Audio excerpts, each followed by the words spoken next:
খাগড়াছড়িতে সূর্যমুখীর বাণিজ্যিক ফলন শুরু হয়েছে। সূর্যমুখীর তেল হৃদরোগীদের জন্য উপকারী হওয়ায় দিন দিন বাজারে এর চাহিদাও বাড়ছে। খাগড়াছড়ি থেকে আজহারিরা তথ্য ভিডিওচিত্রে আল মুকসিদের রিপোর্ট।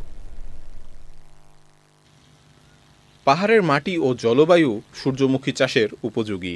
খাগড়াছড়ির জেলা সদর, মাটিরাঙ্গা, মহালছড়ি, দীঘিনালা সহ সব উপজেলাতেই সূর্যমুখীর চাষ হচ্ছে।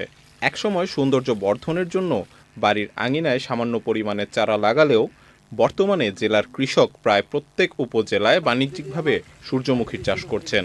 আমি গত বছরে সূর্যমুখী চাষ করছি 1 বিঘা জমিতে 5 মণ পেয়েছে।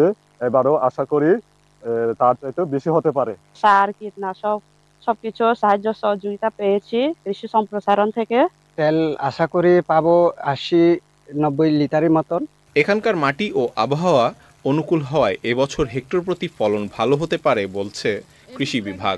এবছর আমরা বিনামূল্যে কৃষকদের 400 কৃষকের মাঝে 400 বিঘা জমিতে আমরা সূর্যমুখীর 2 কেজি করে বীজ সরবরাহ করেছি।